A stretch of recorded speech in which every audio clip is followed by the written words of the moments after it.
વડોદરાથી મળી રહ્યા છે, જ્યાં ભાયલીની નવરચના સ્કૂલને બોમ્બથી ઉડાવી દેવાની ધમકી મળી છે। નવરચના સ્કૂલને બોમ્બથી ઉડાવી દેવાની ધમકી ભર્યો ઈમેલ આપવામાં આવ્યો છે। વડોદરા શહેરમાં 3 અલગ અલગ વિસ્તારમાં છે નવરચના સ્કૂલની બ્રાન્ચ, અને આ ધમકી ભર્યો ઈમેલના પગલે શાળા સંચાલકોએ પોલીસને જાણ કરી છે। પોલીસની અલગ અલગ ટીમોએ સ્કૂલ પર પહોંચી અને વધુ તપાસ હાથ ધરી છે।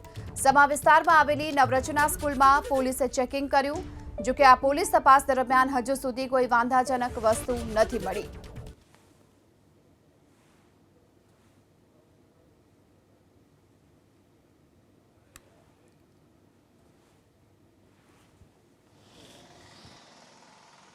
વડોદરાના ભાયલી વિસ્તારની નવરત્ના સ્કૂલને ઈમેલ મળ્યો બોમ્બથી ઉડાવી દેવાની ધમકી, અને તેને લઈને વડોદરા પોલીસે સ્કૂલ ઉપર ચેકિંગ હાથ ધર્યું છે। આપ જોઈ શકો છો કે પોલીસ અહીંયા હાજર છે। સમા વિસ્તારની આ નવરચના સ્કૂલ છે, પોલીસ બંદોબસ્ત ગોઠવાયો છે। વાત કરીએ તો ભાયલી સમા સહિત અહીંયા 3 નવરચના સ્કૂલો છે, અને 3 સ્કૂલ ઉપર અત્યારે પોલીસનું ચેકિંગ ચાલી રહ્યું છે। બોમ્બ સ્ક્વોડ, ડોગ સ્ક્વોડ સહિત તમામ ચેકિંગમાં શાળાની અંદર વ્યસ્ત છે। આપ જોઈ શકો છો બહાર ગાડીઓનો કાફલો જોવા મળી રહ્યો છે। શાળાની અંદર ચેકિંગ હાથ ધરાઈ રહ્યું છે। એક નહીં 3 શાળાઓની અંદર ચેકિંગ હાથ ધરાયું છે।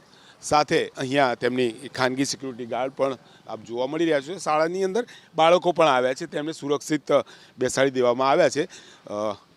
અંદર જઈ શકીએ, અંદર જવાની ના પાડી રહ્યા છે, પરંતુ અંદર પોલીસનું પણ ચેકિંગ હાથ ધરાઈ રહ્યું છે। વડોદરાની નહીં, આ પહેલાં 26મી જાન્યુઆરી હોય કે 15મી ઓગસ્ટ આ પ્રકારની ધમકીઓ આવતી હોય છે। હાલ કહી શકાય કે હજુ સુધી કોઈ વાંધાજનક વસ્તુ મળી નથી। એ એક હાશકારો પોલીસ અનુભવી રહી છે, પરંતુ પોલીસે મામલાને ખૂબ જ ગંભીરતાથી લીધી છે, અને આ મામલાની અંદર તપાસ ચાલી રહી છે। વાલીઓ પણ ચિંતિત છે, તો અહીંયાના જે રહીશો છે તે પણ ચિંતિત છે। વાત કરવાની કોશિશ કરીશું। આપણી સાથે દીપકભાઈ જોડાયા છે। દીપકભાઈ, શું કહેશો? આ પ્રકારની ધમકી આ પહેલાં પણ આવતી હતી, જોકે હાલ જે ધમકી આવી છે હજુ સુધી કોઈ વાંધાજનક વસ્તુ મળી નથી, પણ આ ગંભીર બાબત છે। પહેલાં જે ધમકીઓ આવતી હતી એ અમુક ગવર્મેન્ટ ઓફિસ હોય, સરકારી જે એના ઓફિસીસ હોય, રેલવે તંત્ર હોય, એનામાં આવતી હતી। શાળામાં આવી ધમકી આ પહેલીવાર વડોદરા ખાતે આવી છે।